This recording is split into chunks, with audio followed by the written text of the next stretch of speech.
Praise the lord. Good morning అండి. అందరూ బాగున్నారా? ఉదయకాలన మీ కొరకు, మీ కుటుంబం కొరకు నిత్యం ప్రార్థన చేస్తున్నా. దయచేసి ప్రతిరోజు వినండి వాగ్దానము, ఇతరులకి షేర్ చేయండి. రెండు కలిసి దేవుని వాగ్దానం చదువుకుందాం.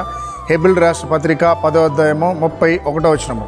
జీవముగల దేవుని చేతుల్లో పడుట బహుభయంకరము. ప్రియులారా, మన దేవుడు జీవముగల దేవుడు. ఒక్కొక్కసారి మనకు అన్యాయము చేశారనుకోండి, అరే దేవుడు చూస్తూ ఉన్నాడే, వాళ్ళు మనకు అన్యాయం చేసినా వాళ్ళు బాగున్నారు అనుకుంటున్నావు, కానీ వాళ్ళు మనకు కాదు అన్యాయం చేసింది, వాళ్ళు మనకు కాదు మోసం చేసింది, మన జీవము గల దేవునికి. కాబట్టి మన పక్షాన ఆయన ఉంటాడు. ఆయన చేతుల్లో వాళ్ళు పడ్డారు కాబట్టి అది భయంకరంగా ఉంటుంది. అది పరిస్థితి చాలా ఘోరంగా ఉంటుంది.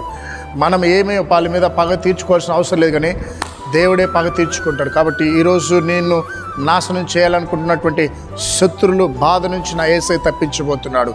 ఇదిగో నీ యొక్క క్షేమాన్ని ఇష్టపడిన వారిని దేవుడు నీ పక్షాన వాళ్ళని గద్దించబోతున్నాడు. కాబట్టి భయపడకు. నీకున్న శత్రువులను బట్టి, నీకు వచ్చే పోరాటాలను బట్టి, నిన్ను అనవసరంగా పదే పదే నిన్ను బాధ పెడుతూ, కృంగదీస్తూ, మాటలతో చేత గాయపరుస్తున్న వారిని బట్టి భయపడకు.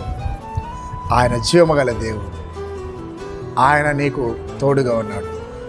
నిన్ను ఎవరైతే ఇబ్బంది పెట్టాలనుకున్నారు, నిన్ను ఎవరైతే బాధిస్తున్నారు, నిన్ను ఎవరైతే అవమానిస్తున్నారు, నిన్ను ఎవరైతే తొక్కేయాలని చూస్తున్నారు, నిన్ను ఎవరైతే ఆ ఊరి నుంచి వెళ్ళగొట్టాలని చూస్తున్నారు, నిన్ను ఎవరైతే ప్రమోషన్ లేకుండా అడ్డగిస్తున్నారో, నిన్ను ఎవరైతే ఇల్లు కట్టుకోకుండా అడ్డగిస్తున్నారో, నిన్ను ఎవరైతే వివాహం కాకుండా అడ్డగిస్తున్నారో, తప్పక దేవుడు నీ పక్షాన కార్యం చేయబోతుంది. భయపడద్దు.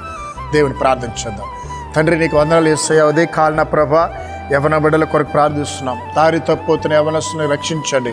చెడు మార్గంలో, చెడు వ్యసనాల్లో కూరుకుపోయిన బిడ్డల్ని అయా మత్తు పదాల నుంచి విడిపించిన తండ్రి. అక్రమ సంబంధాల్లో కూరుకుపోయిన బిడ్డల్ని ఇప్పుడు యేసు నామములో బంధకాల నుంచి విడిపించండి. మాంత్రిక శక్తులు, చేతబడి శక్తుల నుంచి యేసు నామములో విడుదలవును గాక నా ప్రభా. సువార్త అందని ప్రతి గ్రామం మీద నీ రక్త ప్రోక్షణ ఉంచిన తండ్రి. ఎదుగో ఉదయ కాలన ప్రభా, పరీక్షలు రాస్తున్న బిడ్డల మీదనే కృప ఉంచిన ఆయన. అయా అనారోగ్యంతో ఉన్న బిడ్డల మీదనే కనికరించమని యేసు నామములో ప్రార్థిస్తున్నాం తండ్రి. ఆమేన్.